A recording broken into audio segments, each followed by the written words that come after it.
pasado 18 de julio, la Corte Constitucional, en sala extraordinaria, aprobó luego de 9 horas de deliberación y con una votación de 7-2 el plebiscito.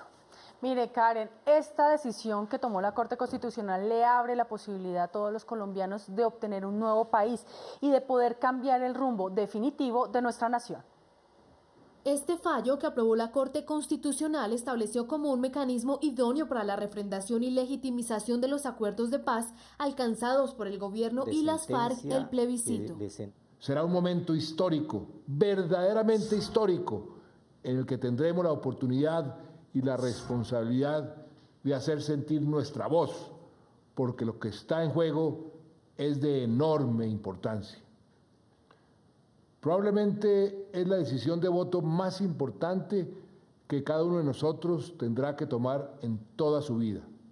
Dentro de este proyecto de ley estatutaria se establece que para ganar el sí se necesitan 4,5 millones de votos, es decir, el 13% del umbral, que la actuación del presidente frente a los resultados sea vinculante y define la forma como los ciudadanos, los funcionarios públicos y los partidos políticos deben desarrollar las campañas por el sí o por el no. En nuestro país el voto es un derecho, así como lo es no participar. Respeto profundamente ese derecho, pero hay momentos en la vida y en las democracias en los que la indiferencia no puede ser la opción. Este es uno de ellos. Su derecho al voto será más importante que nunca. Esta ley también precisó la forma de redacción de la pregunta. Muy bien, y para conocer más detalles del plebiscito, qué es, en qué consiste, cómo se desarrollará y lo más importante, qué es lo que va a pasar el próximo domingo 2 de octubre en nuestro país, hoy aquí en Agenda Colombia, el magazine de la Presidencia de la República, nos acompaña Paola Molano. Ella es asesora de la Oficina del Alto Comisionado para la Paz. Paola, muy buenos días y gracias por acompañarnos en nuestro programa. Buenos días, Karen. Buenos días, Melissa. Muchas gracias por la invitación. Bueno, Paola, entremos en materia. ¿Por qué no le explicamos a todos los colombianos de manera sencilla, clara, en qué consiste y qué es el plebiscito? Bueno, el plebiscito es un mecanismo de participación ciudadana, pero este mecanismo es un mecanismo especial. A diferencia de los mecanismos que están previstos en la Constitución, que no están reglamentados, este mecanismo se previó específicamente para la refrendación del acuerdo final que suscribieron el gobierno y las FARC. Bien. ¿Y por qué no se o sea, usted está hablando que es un mecanismo especial que fue elegido? ¿Por qué este y no otro? ¿Por qué no se hizo uno que tuviera pues más preguntas o que fuera mucho más amplio? Bueno, este mecanismo se escogió porque la naturaleza del plebiscito es consultar justamente políticas de gobierno un acuerdo de paz es una iniciativa del gobierno y está dentro de las competencias del presidente llevar a cabo ese acuerdo. Por eso es que uno de los mecanismos, digamos, o mejor dicho, el mecanismo idóneo para este tipo de consultas es el plebiscito. Sin embargo, este mecanismo es especial porque no, la Constitución ni la ley que reglamenta los mecanismos de participación previó un mecanismo particular para refrendar acuerdos de paz. Entonces, este mecanismo fue pensado justamente teniendo en cuenta eso, que era una competencia del gobierno, digamos, llevar a cabo acuerdos de paz, pero al mismo tiempo que no existía un mecanismo particular. Por eso es que este mecanismo es distinto del plebiscito, digamos, general que se previó en la ley 134 de 1994. Bien, Paola, ¿quiénes pueden participar y quiénes no pueden participar en este proceso del plebiscito y qué es lo que va a pasar el próximo 2 de octubre? Bueno, en el plebiscito pueden participar todos los ciudadanos con cédula. No necesitan inscribir la cédula si viven en Colombia. Entonces, cualquier persona con cédula puede votar. Acá es importante hacer unas claridades porque a veces las personas piensan que porque no tienen cédula, no han inscrito la cédula, no pueden votar. La inscripción... Exacto, acá todas las personas, no, en general todas las personas pueden votar. La inscripción de la cédula se hace para que a uno le asignen un puesto de votación específico, pero... Temas de logística y organización, Exactamente, Paola. Pero cualquier persona que tenga cédula solamente tiene que averiguar en la Registraduría Nacional cuál es su punto de votación, que generalmente si no lo ha inscrito es un punto cercano a la registraduría donde sacó su cédula. pero cualquier persona con cédula puede votar. Por ejemplo, Paola, si una persona nunca ha votado en su vida, por ejemplo, alguien que apenas tiene 18. Un joven de 18 años que acaba de sacar la cédula y quiere participar en el plebiscito, ¿qué tiene que hacer? Siempre y cuando ya tenga la cédula, no se puede con contraseña. Ok. Cuando tenga la cédula, tiene que llamar a la registraduría o averiguar en la página de internet de la registraduría cuál es su puesto de votación. Y ahí le informarán la dirección y el puesto en el que está inscrita su cédula hasta tanto no la cambie. ¿Qué van a encontrar los colombianos cuando lleguen a las urnas? ¿Van a encontrar una papeleta grande? ¿Cuántas preguntas? ¿Un sí, un no? ¿Cuántas opciones tienen? Este mecanismo, digamos que la forma como está diseñada la pregunta es que tiene que ser una pregunta de sí o no.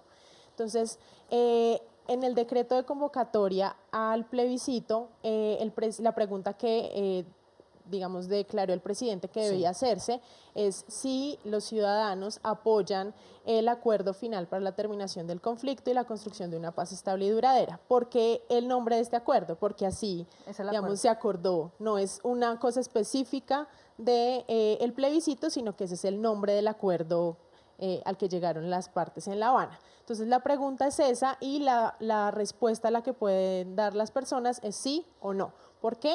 Porque así se establece que debe ser la respuesta para este mecanismo.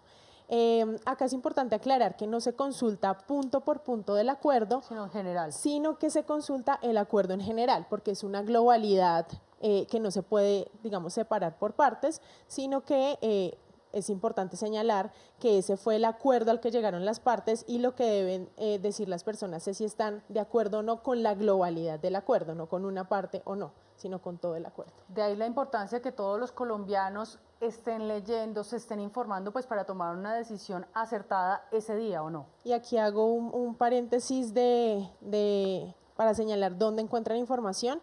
En la página electrónica de la Oficina del Alto Comisionado para la Paz, que es www.altocomisionadoparalapaz.gov.co, encuentran tanto el texto del acuerdo completo, las 297 páginas, como material pedagógico, videos explicativos de los acuerdos y, digamos, cartillas un poco más masticadas y didácticas y explicativas para entender qué fue lo que se acordó en La Habana. Bien, Paola, ¿nuestro país tiene antecedentes en la utilización de este mecanismo o es la primera vez que lo vamos a utilizar? Este mecanismo, como les dije, es especial. Sin embargo, hay un antecedente del uso del plebiscito, que es el plebiscito del 57 de Rojas Pinillas. Exactamente. Pero este es un mecanismo especial que es distinto y que hasta ahora se va a implementar porque es específico para la refrendación de los acuerdos. ¿Por qué el presidente tuvo que tener la autorización o el aval del Congreso de la República para poder hacer el plebiscito y formular la pregunta? Bueno, si bien este es un mecanismo especial, sí hay unas reglas generales que reglamentan la forma como se debe hacer un plebiscito. Y una de esas reglas, que son de la sustancia del plebiscito, por decirlo de alguna forma, es que el presidente debe informarle al Congreso su intención de convocar un plebiscito. Pero esta intención solamente puede, digamos, ser válida posteriormente si el Congreso no solo le da su aval, que en este caso no era tanto darle el aval, sino no tener objeciones frente al mecanismo. Y esto es importante porque evita, digamos, esas extralimitaciones a las que puede llegar el presidente haciendo uso de ese mecanismo. Entonces, teniendo en cuenta esos equilibrio que debe haber entre las distintas ramas del poder público, pues se previó desde la ley de mecanismos de participación que esto debería ser así, que debería haber un control por parte del Congreso. Bien, Paola, yo me acuerdo el día en el que el presidente anunció la pregunta para todos los colombianos, él fue muy claro y dijo que la pregunta era específica, que era sencilla, que era clara y que no se prestaba para confusiones. ¿Qué se tuvo en cuenta para la construcción de ese interrogante para todos los colombianos? Bueno, por un lado, lo que les decía hace un momento, y es que esta es la globalidad del acuerdo. Lo que se pone a consideración es la globalidad del acuerdo. No si está de acuerdo con el punto 1 de desarrollo rural integral, el punto 2 de participación política, sino en general. Si ese resultado para poner fin al conflicto entre el gobierno y las FARC era un resultado que apoyaban o no los colombianos. Esa fue la principal consideración, como ese todo al que llegaron las partes, si eso estaban, digamos, de acuerdo o no los colombianos, y eso es muy importante, digamos, en la formulación de la pregunta. Y por otro lado, también se tuvo en cuenta que al ser una respuesta de sí o no, pues no se podía consultar tema por tema porque, digamos, sería inmanejable. Entonces, en ese sentido fue que se pensó, digamos, esas características específicas para formular una pregunta de sí o no que abarcara la globalidad del acuerdo. ¿Cuántas personas tienen que votar a favor de ese sí para que se refrenden los acuerdos positivamente y los pueda asumir el gobierno y ponerlos en práctica? Bueno, acá hay una discusión que ha sido muy controversial, que es la del umbral. Mucha gente ha pensado que sencillamente se bajó el umbral de este mecanismo con respecto al plebiscito en general. Pero aquí hay que aclarar que no se bajó solamente el umbral, sino que se cambió el tipo de umbral. El umbral que había para los otros mecanismos es Bien, un perdón, umbral… Paola, expliquémosle a los televidentes qué es el umbral, porque muchos de nuestros televidentes No lo entienden. Claro. El umbral es una medida de los mecanismos de participación que lo que hace es ponerle como un requisito de mayor participación para darle validez al mecanismo. O sea, Por si eso lo es que… entendimos bien, es el número de personas que votan y con las que se tiene que conseguir que pase o no esa medida. Exactamente, entonces eso es solamente para la validez del mecanismo, o sea, para que sea válido o no, pero no para determinar quién gana. Entonces, en este caso, cambió un umbral de participación a un umbral de aprobación. Y esta diferencia es muy importante, porque en un umbral de participación lo que se exige es que vayan y voten determinado porcentaje del censo electoral. Mientras que en un umbral de aprobación lo que se exige es que voten en un sentido específico de la pregunta cierto porcentaje del censo electoral. Y esa diferencia es fundamental por una razón que es muy importante, y es que en el umbral de participación la abstención es una estrategia política. Entonces, si recuerdan en el referendo del 2003, una estrategia política de las personas que estaban en contra del referendo era no votar. Y eso lo que hace es incentivar la abstención por un lado, pero también que no se aclara cuál es la intención del voto de los ciudadanos. En cambio, en un umbral de aprobación,